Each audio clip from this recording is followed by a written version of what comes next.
Ольга Валерьевна, какова обстановка на сегодняшний день по эпидемиологии?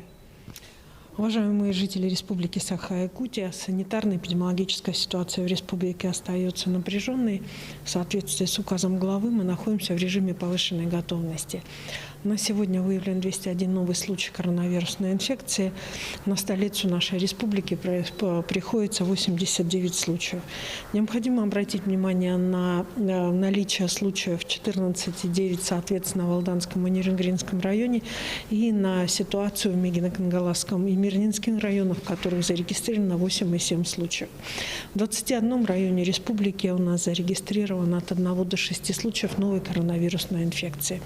Учреждения здравоохранения и управления, и медики управления Роспотребнадзора продолжают работу как по выявлению контактных лиц и по работе с гражданами, имеющими клинические проявления ОРВИ и новой коронавирусной инфекции, для того, чтобы непосредственно не дать его распространению. Медики продолжают лечение.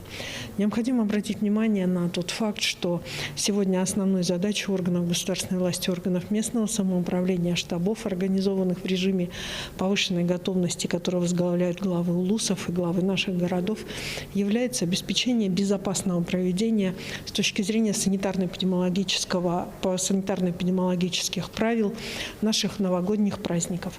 Новогодние праздники, которые пройдут в режиме ограничений, установленных соответствующими указами главы, как в детских учебных заведениях, так в школах, так и в наших непосредственно учреждениях культуры. Наверное, это сегодня базовая позиция, которую должны обеспечить власти.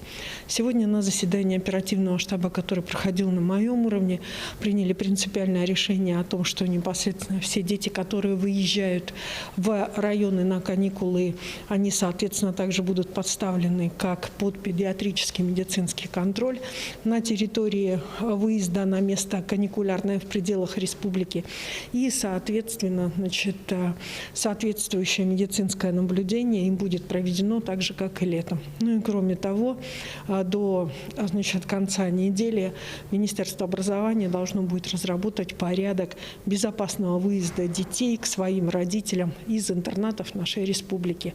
Не только по линии Министерства образования, но и Министерства культуры и Министерства спорта, там, где дети у нас проживали в интернатах, для того, чтобы, соответственно, и они безопасно уехали и безопасно вернулись к своему месту жительства.